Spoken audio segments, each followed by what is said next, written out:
এই বাসার অর্ধেক ভাড়া যদি তুমি দিতে পারো তাহলে এই বাসা থাকবে, আর না হলে এক্ষুনি বউ নিয়ে বের হয়ে যাও। কি উল্টাপাল্টা কথা বলতেছিস? আমি কেন এই বাসা ছেড়ে চলে যাব? অবশ্যই চলে যাবা। তুমি কি ভাইয়া গায়ে জোর দেখাও না? আমি বলতে এক্ষুনি তোমার বউ নিয়ে এই বাসা থেকে বের হয়ে যাবা, মানে বের হয়ে যাবা। যা বলছি ভাই, বের হয়ে যাবা।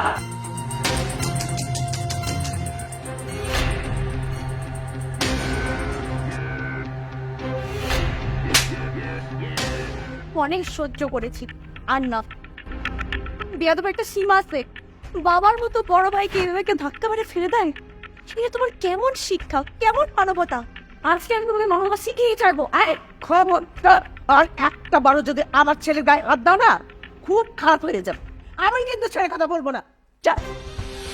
মা, সজীব আপনার ছেলে, সাব্বির আপনার ছেলে না? সাব্বিরের সাথে দিনের পর দিন অন্যায় আচরণ করে যাচ্ছেন। আপনি একটা মা হয়ে এরকম অন্যায় আচরণ কিভাবে করতে পারেন? পঙ্গু ছেলের প্রতি এরকম অন্যায় কিভাবে করতে পারেন মা? আপনি কেমন মা? আমার মাথায় ধরে না।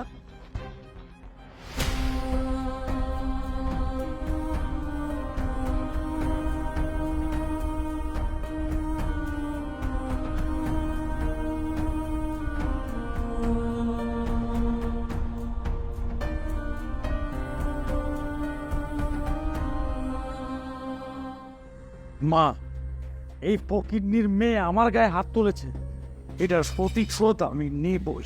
এই শোন, শোন না, শোন, শোন না। বাবা মারা যাওয়ার পর আমার ছোট ভাইকে আমি কোনোদিন অভাব কি জিনিস বুঝতে দিইনি। আমাদের যে বাবা নেই, বাবার অভাবও তাকে কখনো বুঝতে দিইনি। কিন্তু আমি পঙ্গু হওয়ার পর ও আমার সাথে এমন ব্যবহার করতে পারলো। আমরা আর এক মুহূর্তে এই বাসায় থাকবো না। এতদিন পর্যন্ত আমার সাথে হওয়া সকল অপমান, সকল অত্যাচার আমি সহ্য করেছি শুধুমাত্র আমার এই পঙ্গু স্বামীর জন্য। আজকে ওরা আবার সেই পঙ্গু স্বামীর উপরই অন্যায় করলো, ওকে আঘাত করলো।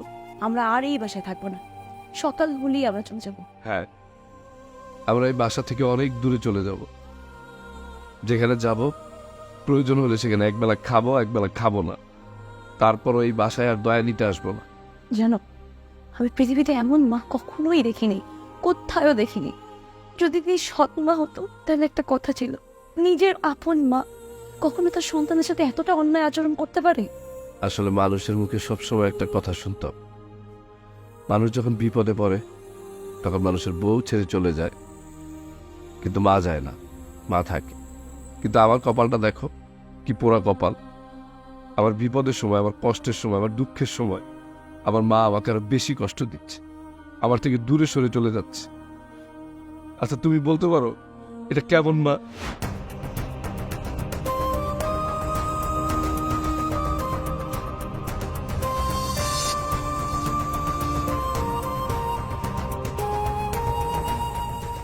দাঁড়া।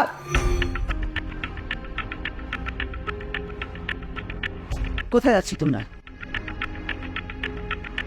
আমরা এই বাসা ছেড়ে চলে যাচ্ছি তোমার ছোট ছেলের দয়ায়, আর আমরা থাকতে চাই না। চলো। থাকতে চাও না মানে? তুমি তোমার বউকে নিয়ে চলে গেলে আমাদের বাসার কাজ কে করে দেবে? এত সহজে তো তোমাকে যেতে দেব না ভাইয়া। কি মনে করছো তুমি? হ্যাঁ, তুমি চাইলে তোমার বউকে আমি যেতে দেবো? সচিব, চিৎকার করবে না ভাইয়া। তুমি ভুলে যাও না তুমি পঙ্গু, তোমার এখন কিছুই করার নেই। তোমার চোখের সামনে তোমার বউকে এই বাসার কাজের মেয়ে বানিয়ে রাখো, আর তুমি কিছুই করতে পারবে না। সচিব, তোর ভাবি হাত ছাড়, তোর ভাবি হাত ছাড় বলছি। না, আমি চাবো না। তোমরা চাইলে এই বাসা থেকে যেতে পারবে না। মা, তুমি কি দাঁড়িয়ে দাঁড়িয়ে এই খেলা দেখবে? তোমার ছেলে সজীবকে কিচ্ছু বলবে না। মা, তুমি এরকম মূর্তির মতো দাঁড়িয়ে থেকো না, কিছু একটা করো। আমি কিছুই জানি না। এই বাড়িতে সজীবের কথাই সব কথা। বা চলো। ভালো করে বলতেছি, হাতটা ছাড়ো। আমি হাত ছাড়বো না। তুমি যতদিন এই বাসায় থাকবে কাজের মেয়ে হিসাবে থাকবে।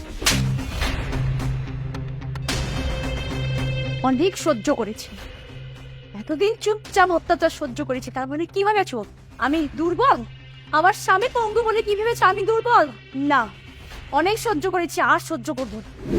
কি আমার গালায় থাপ্পড় দিয়েছিস? আজকে তো তোর আমি এই খবরদার, আর একটা বার আমাকে স্পর্শ করবি না।